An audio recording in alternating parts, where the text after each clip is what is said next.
क्या कर क्या रहा है? एक लड़की पर हाथ उठा रहा है? दिमाग ठीक है तेरा?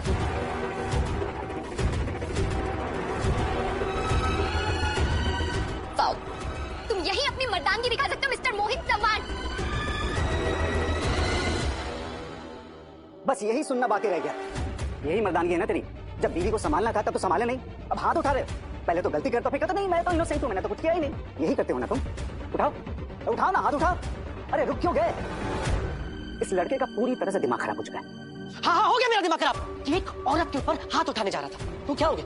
अगर ये औरत ने मेरे साथ बेवफाई की, मुझे धोखा दिया, क्या हो गया? अगर वो औरत मुझे मेरे परिवार के सामने जलील करे, नहीं, मैं कुछ नहीं बोल सकता, क्योंकि ये एक औरत है, इसीलिए इसको सब कुछ माफ है। ये कुछ भी बोल सकती है और मैं चुपचाप खड़े रह के सुनूंगा, है ना? लेकिन नहीं, जो औरत अपने पति के साथ बेवफाई करे, उसे धोखा दे, वो औरत कहलाने के लायक ही नहीं।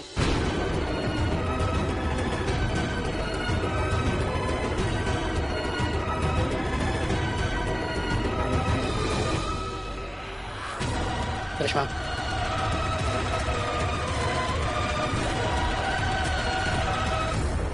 मोहित, तुम दोनों के बीच की दरार इतनी बढ़ चुकी है, रोज इतने झगड़े हो रहे हैं, कभी एक बार भी तूने आके मुझसे या हम में से किसी से भी बात क्यों नहीं की?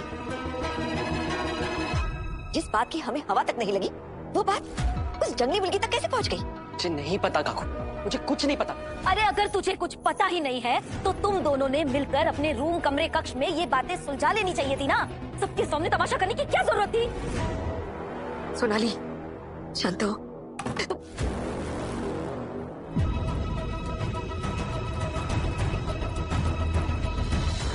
करिश्मा, ए डाड़ो सुट्टो, अगर इस घर की चौखट के बाहर एक कदम भी रखा तो दोबारा वापस इस घर में नहीं आ पाएगी। सोच लेना। इसमें सोचना क्या है? इस नर्क में वापस आना भी कौन चाहता है? जहाँ मेरा पति मुझे नजर भर के लिए देखता तक नहीं है, जहाँ मेरी कोई अहमियत ही नहीं है। अब सबको हमेशा सिर्फ सही या तो पत्र लिखाई दिखाई देती है, लेकिन करिश्मा किसी को दिखाई ही नहीं देती है। तो फिर मैं वापस लौटकर क्यों आऊंगी? मैं यहाँ कभी नहीं आऊंगी। करिश्मा, हमने तुझे छूट दी तो तुम हमारे सर पर चढ़कर बैठ गई। ना समझ तो ये पहले से थी, लेकिन मैंने कभी नहीं सोचा था कि तू इतनी नाशुक्री भी होगी। अरे हमने तुझे इतना प्यार दिया और तूने हमारे प्यार का ऐसे फायदा उठाया। जरा सी भी लाज लज्जा शर्म नहीं है तुझे? इतना बड़ा कांड करने के बाद घर छोड़ने का नाटक कर रही है। अरे मेरे बेटे को धोखा देकर अब ऐसे जता रही है कि सबसे बड़ा धोखा तेरे साथ ही हुआ है ना? काकू, करिश्मा, कहाँ जा रही हो? देखो, गुस्से में लिए हुए फैसले जिंदगी भर का पछतावा दे जाते हैं। प्लीज शांत हो जाओ। अपने पति को, अपने घर को छोड़कर कौन जाता है? छोड़िए मुझे। जिसके साथ मुझे इतना बदनाम किया जा रहा है, मैं उसी के पास जा रही हूँ। क्या?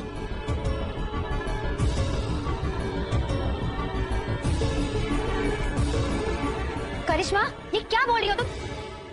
देखो करिश्मा, हर प्रॉब्लम का सलूशन निकाला जा सकता है। तुम प्लीज आराम से बैठो, हम सब मिलकर तुम्हारी प्रॉब्लम का सलूशन ढूंढेंगे। हो बड़ा, अब भी वक्त है करिश्मा, संभल जाओ बेटा। देखो, अगर तुम्हें ऐसा लग रहा है कि तुम अपने पति को छोड़कर अपने बॉयफ्रेंड के पास चली जाओगी और तुम्हारी जिंदगी सही हो जाएगी, तो ये सबसे बड़ी बेवकूफी है। अपना घर छोड़कर कौन जाता है? अपने पति को छोड़कर कौन जाता है? ऐसा कौन करता है?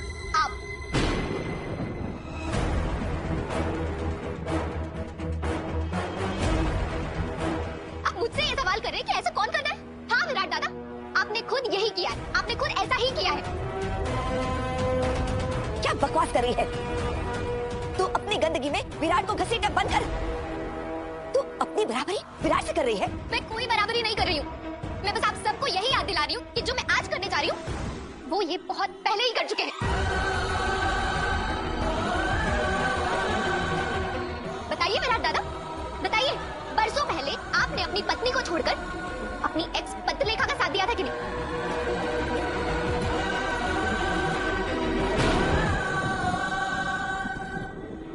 दिया था ना? बताइए। और सिर्फ इतना ही नहीं, इतने सालों बाद जब सही वापस आई थी, तब आपने क्या किया था? क्या आपने उसे अपनी पत्नी होने का दर्जा वापस दिया था?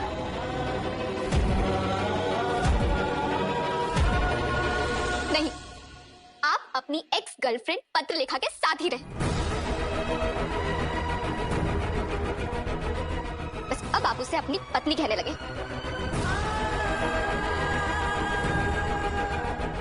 लेकिन सच तो ये है कि आपने अपनी असली पत्नी को छोड़कर अपनी एक्स गर्लफ्रेंड पत्रलेखा का साथ दिया था, उसका हाथ थामा था।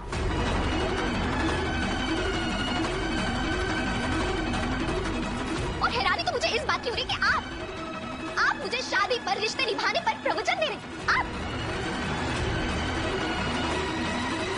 आप खुद के गिरेबान में झांक कर देखिए विराट दादा। तेरी करतूत और विराट के हालात में जमीन आसमान का फर्क है। हम सबको लगा था कि सही मर गई है, तो इसमें विराट क्या करता? हम लोग क्या कर सकते थे? क्या विराट पूरी जिंदगी अकेले ही काटता? तो अपनी बराबरी विराट के साथ कैसे कर सकता?